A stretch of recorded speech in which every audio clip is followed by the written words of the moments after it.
Good morning, everyone. Last time we were discussing about hypothesis testing, chapter 9, where we were using one sample. We have just one sample to test our claim for the population mean, population parameter.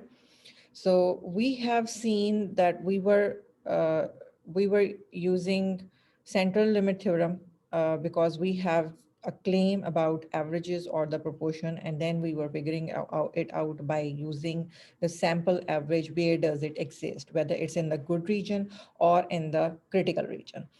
So if it's in the good region, it means that our sample average is very close to our estimating value, to the mean or the proportion. Or if our sample mean or sample proportion is in the critical region, like in alpha region, which was in the red region that we have discussed in our last lecture. So that means it's in the bad region.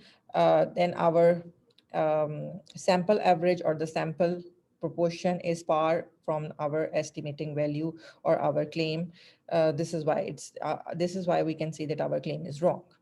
So we have been trying to do three different tests that we will be using continuously in this chapter. One is z-test, another is t-test, and third one is proportional test. In z-test, when we have a population standard deviation is known, then we can use z-test. T-test, when we do not have any information about the population standard deviation, then we will be using t-test. Like when we have sample data is given and sample standard deviation is given, then we can use t-test. Or if we are talking about the proportions, then for sure we will be going for proportion test. So there were five things we were trying to do. One thing, then first we have to state our claim, or we have to state what is null hypothesis. And we have seen that null hypothesis is particularly associated with the equality. Where does the equality? You will always make it as our null hypothesis that we have represented with H naught. And then you have to state what is your H1, that is alternative statement or alternative hypothesis. Then we were figuring out based on the information whether you are going to use z-test, t-test, or the proportional test. Then we were interested in calculating the value of p that we have been doing by using the calculator. If your p-value is less than alpha, where alpha is given in all of your questions, which is the critical region, if your p-value is less than alpha, that means we are rejecting the null hypothesis. So if we are rejecting the null hypothesis, that means that is not included, then alternatively, you can accept in your interpretation with alternating statement, which is H1. Or if we do not, or if p value is greater than alpha, then we are saying that we do not have enough information to reject that claim. But we cannot say that we are accepting. We will just say that we do not reject, or we are failed to reject if p is greater than alpha. Then we will be based on on our knowledge or the information, we were doing the interpretation. So in example 5, let's see which test we are going to use. A football coach says that the average number of injuries per year in collegiate football during games is roughly 18,000. The CDC, Center of Control Disease, did a study over 5 years and found that the average number of football injuries during competition was 19,982. Assume that the population standard deviation is 400. Determine whether the average number of injuries is actually more than what the coach claims. Use alpha is the critical region, the error is given, which is alpha is 0.05. So critical region is 5% we are having.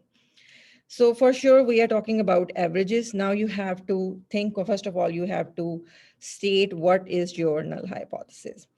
So null hypothesis is, the claim is actually that whether it's the coach claims, what it says that the average number of injuries in collegiate football team is roughly 18,000.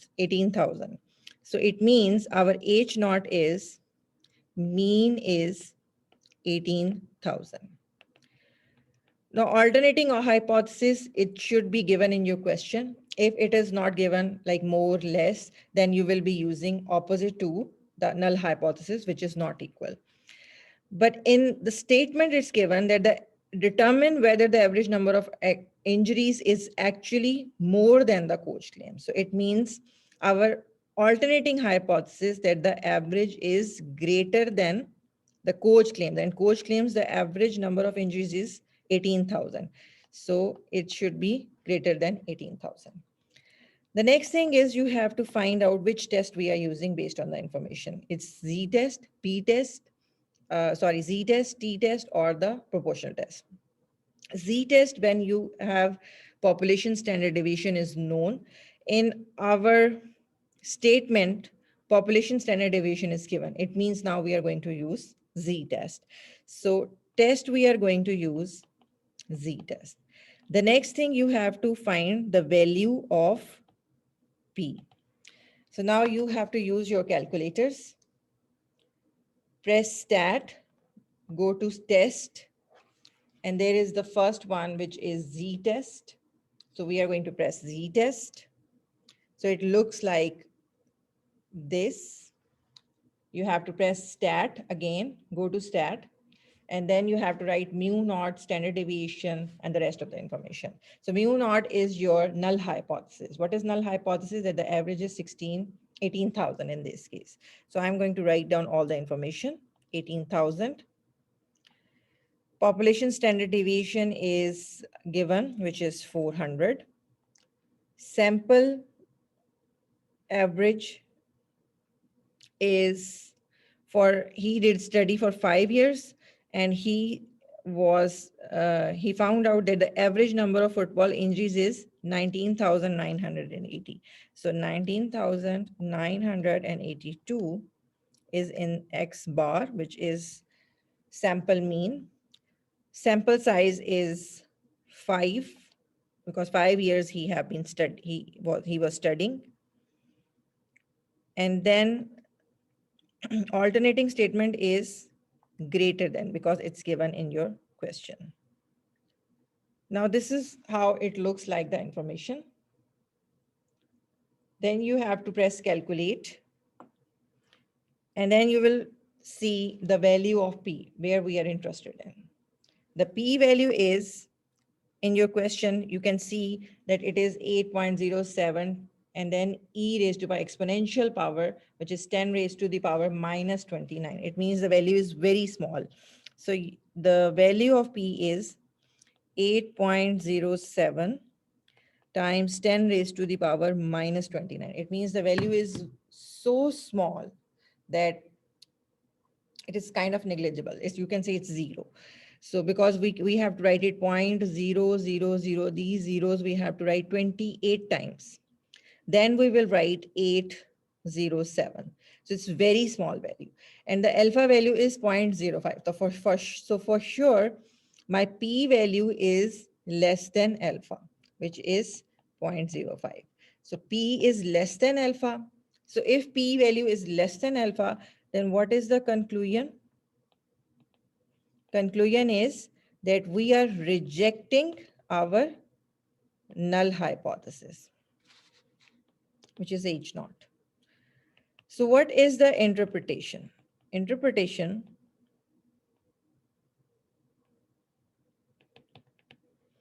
interpretation is, so I'm rejecting H naught. It means I'm going to accept H1, which is a kind of in your statement, you will write it down. Like what it says, that the average number of injuries in collegiate football is more than the coach claims. So it means you're writing it down, the average number of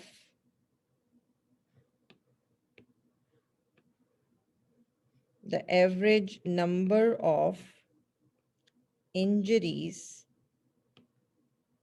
in collegiate football is more than the coach claims. So if we are rejecting null hypothesis, so it means we are writing accepting H1 in terms of writing. But if you say you do not have any information of H0, then you cannot say anything. You do not have any conclusion. Or you can, it means you can say if you do not have any information to reject the null hypothesis, that then it means our value is close to the claim. Then that word you will be using in your interpretation. So the next example is, here we do not have any information about population standard deviation, sample standard deviation, no, but we have a raw data in this case. A student claims that the Mount Pleasant City Police issue an average of 60 drinking tickets per day of a football game. These data show the number of drinking tickets issued each day for all home football games over a period of 2 years. Is there enough evidence to reject the student's claim? At alpha is equal to 0.05. So this is the raw data is given to you. It means this statement says that the average in Mount Pleasant police issue the ticket on average 60 drinking tickets per day of a football game. So based on the information, this says, do we have any enough, is there any enough evidence that we can reject the student claims? So it means we are going to reject the student claims. It means the student claims is that the H naught is, the null hypothesis is that the student claim is the average ticket by Mount Pleasant police for drinking tickets per day is equal to 60 they issue, 60 tickets they issue. H1 is the alternating hypothesis is there enough information to reject these claims that our average ticket is not equal to 60. This is my alternating hypothesis. Now I have to decide that whether we are using z-test or t-test. You have seen that there is no such information is available like population standard deviation or the sample standard deviation. But we know one thing here, that we have a raw data. It is finite. Then it means we can find sample standard deviation because this is finite. We do not have large amount of information. We just have a sample here. So it's the calculator will do it for you. You just have to go to stat. In the edit, first of all, when you will press your stat, you will see your edit list. Then again press edit, enter. You will find the list L1. In your L1 list, you will write down all the values of your raw data, which is 72, 36, and 68, these things. So once I am writing it down,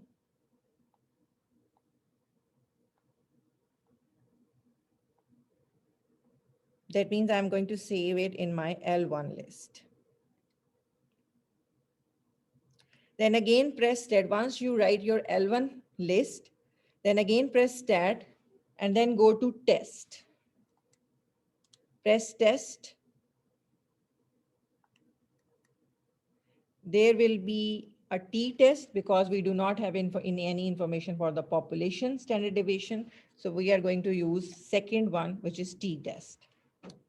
Press this one, then there is a stat and data. We will go to data because we do not have sample standard deviation or the population standard deviation. Then press this one, you will see this kind of screen. So mu naught, which is your null hypothesis, which is 60. L1 is the raw data that we are having. Frequency, we will be using 1. And then the opposite claim, that which is not equal to. So let me write down 60. Frequency is 1. Alternating hypothesis that average is not equal to mu naught. So this kind of thing you will see in your screen. Then I'm pressing calculate. So now I can find the value of P here, which is this one. So test, I'm going to use t-test. P value in this case is 0.3696, which is greater than alpha, because p value is 0.3696, and what is your alpha, which is 0.05. So it means p value is greater than alpha. So what is my conclusion? My conclusion is that I do not have any enough information to reject this claim. I do not have enough information to reject null hypothesis. So what is the interpretation? If you do not reject, then it means that the average value for sample mean is close to the population mean. So this means even in your calculator, you see your X bar value, which is 63 point something. So it means this is close to 60. So interpretation says that the average number of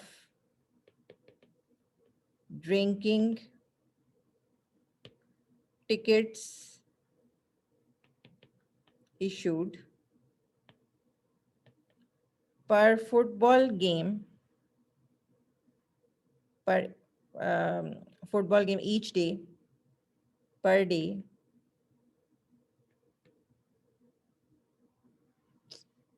sorry, sometimes it happens. 1 second. We were in sample number 6. Per day of football game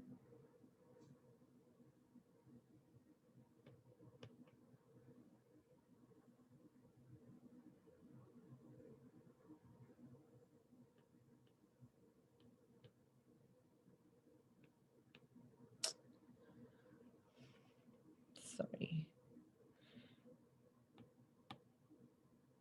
is close to 60. So this is my interpretation. The next example is an anchor on a news program reported that 65% of American teens says that anxiety and depression is a major problem among their peers. The Pew Research Center did a survey in 2018 and found that 646 out of 920 teens said that anxiety and depression is a major problem among their peers. At alpha 0.05, test the claim that the anchor made. So the anchor of the news program is reporting that 65% of American.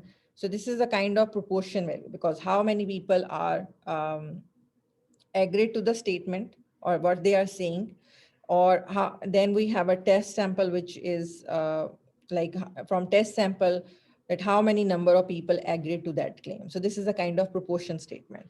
So what is the null hypothesis in this case? We can say proportion, this is based on the proportion. So instead of writing P for the population, I am going to write proportion. Why? Because the reason is we are already writing P value for finding the P region. This is why to make it little bit different with the P value, I'm writing it down with the prop sign. So proportion is 0.65. 65% of American teen says that anxiety and depression is the major problem among their peers.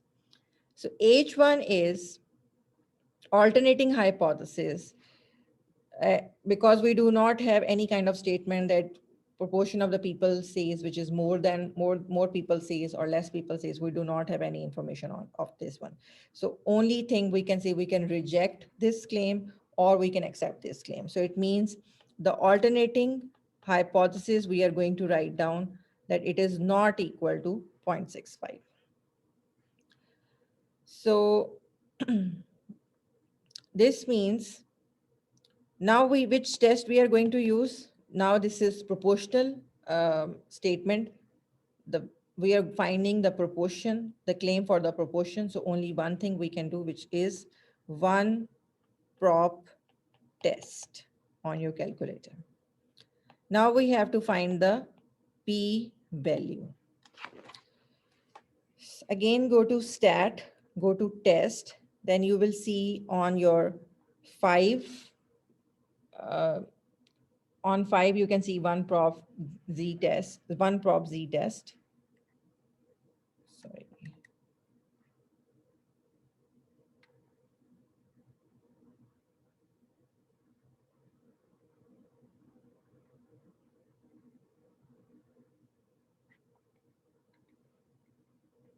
So now you have to write down your P naught. It says P naught where we are writing it down the prop value, which is 0.65.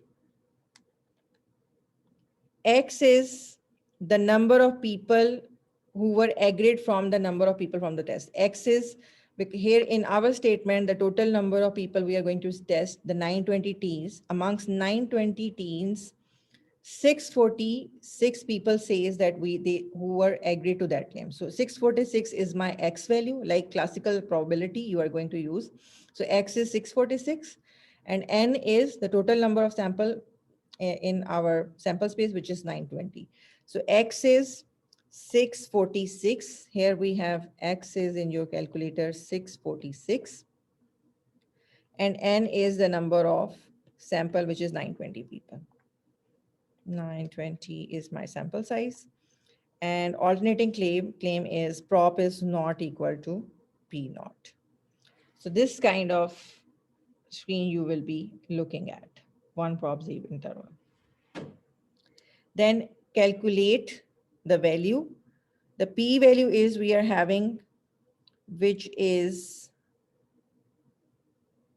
9.07 times 10 raised to the power minus 4. Science in scientific notation, it's written. In exponential notation, 10 raised to the power minus 4. So it means we can write it down 0.000907. So this value is less than alpha. So our P value is less than alpha. So if we have P is less than alpha, so what is the conclusion? Conclusion is that we are rejecting our null hypothesis. So what is your interpretation?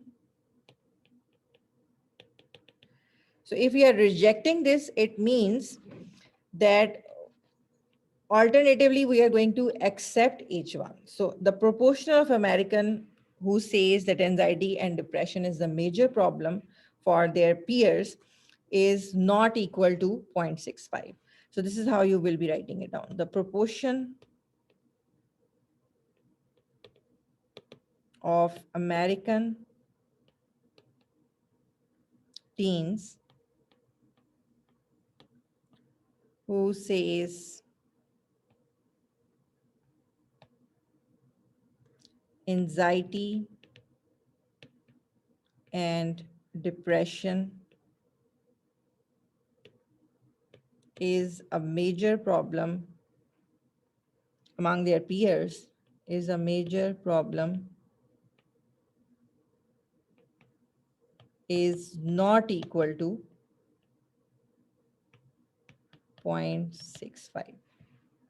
So this is the interpretation. The next example is the Pew Research Center did a study and found that 7.3% of the total K-12 students in the US were children of unauthorized immigrants in 2014. Again, it's a proportional statement.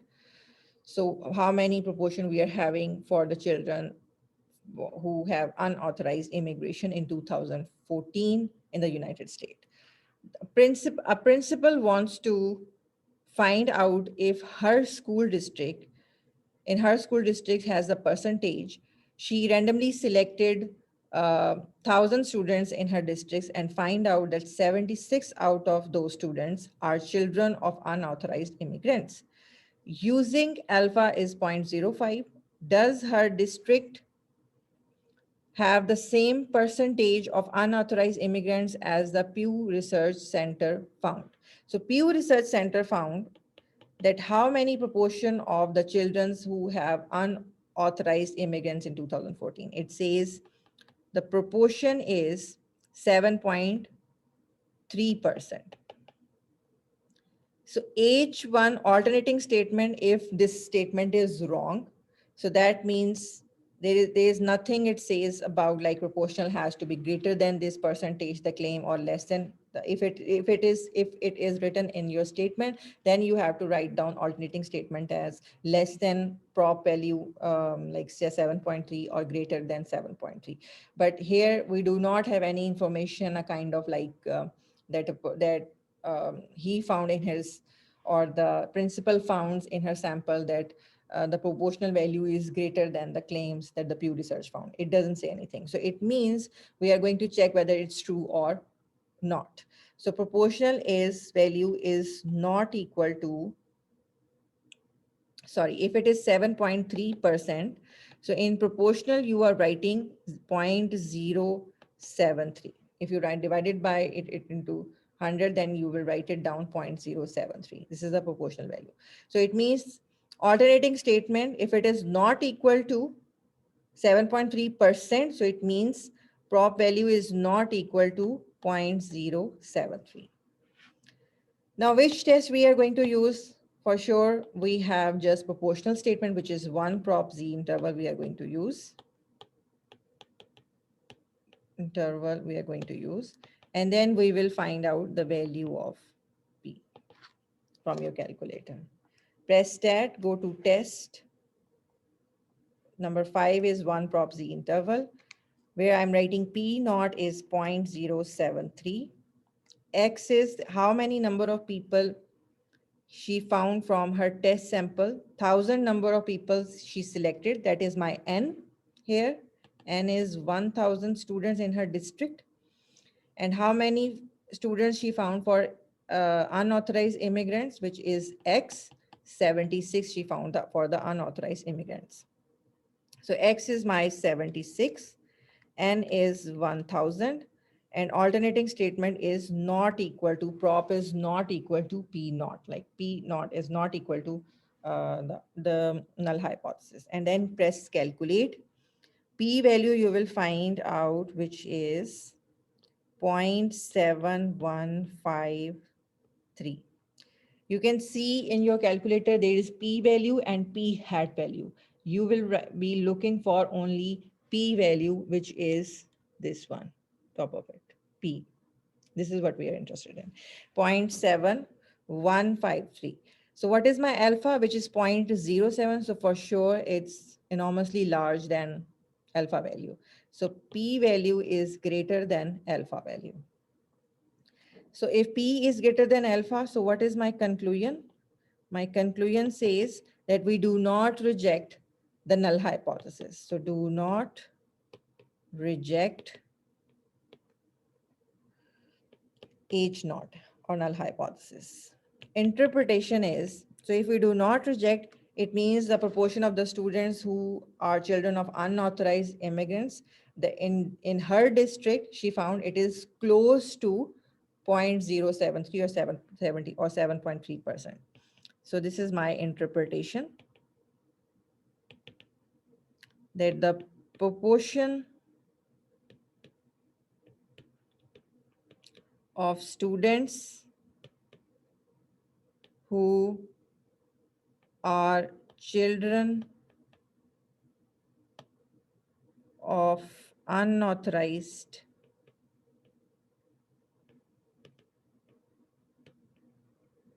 immigrants, sorry, I have a less space, so this is why I have trouble. Immigrants in her school districts is close to 0.073. So here the word close and the proportional, this is important. The rest is the statement that is written in your question. So the proportional of the students that we are going to test, right? So if we do not reject, then we can say it is close to, or if we have something like P value is less than alpha, so it means we are alternatively accepting the value of H1, which is not equal to 0.073. So this is what you have to be careful in your answers.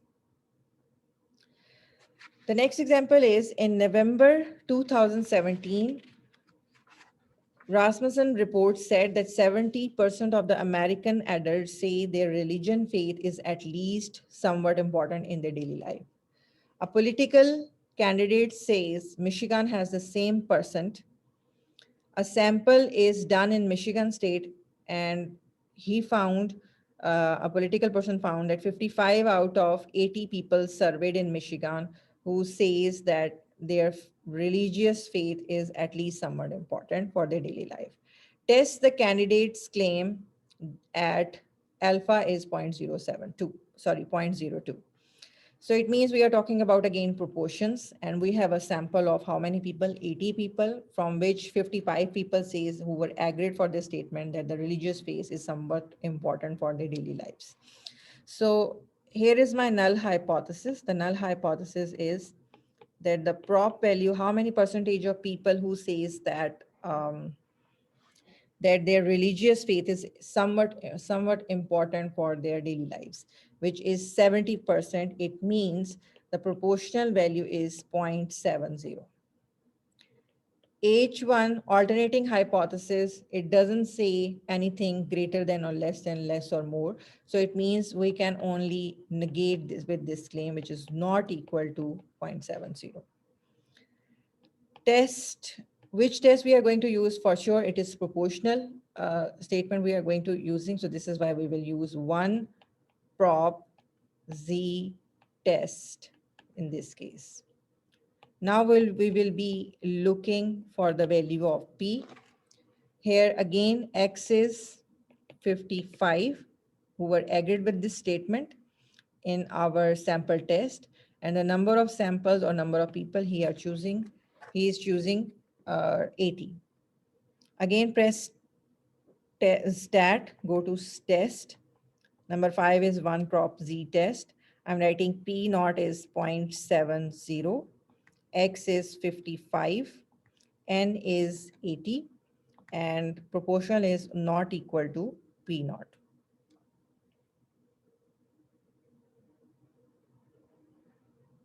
And then calculate. So my p value is 8.073. So it means this value, p value, is greater than alpha because alpha is 0.02. So what is the conclusion? If p value is greater than alpha, it means we do not have sufficient information to reject this claim. So it means we do not reject p naught, sorry, h naught, which is my null hypothesis. So what is the interpretation? Interpretation says that the proportion for the people from Michigan state who says that their religious faith is somewhat important in their daily lives is close to 70% or 0.70, because we cannot reject, we are not rejecting the statement. If we are rejecting the statement, then we can say, no, it's not equal to 70%. Because we do not have sufficient information, it means the proportional, again the word prop, proportional, of people from Michigan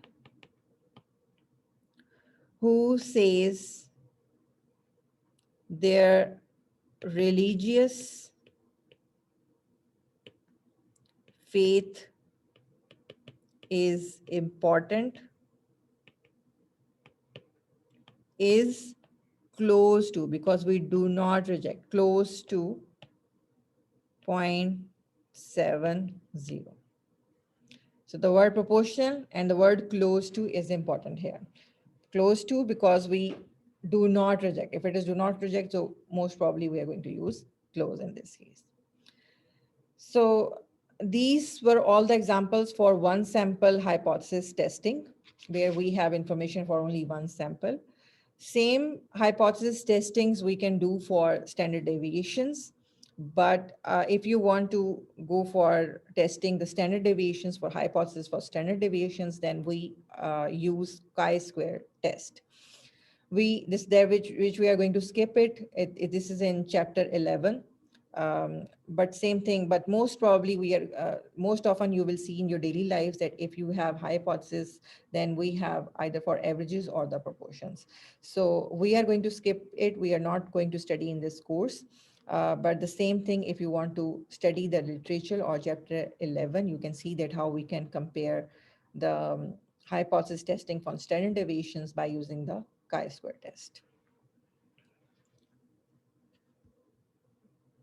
So chapter 9 is finished here.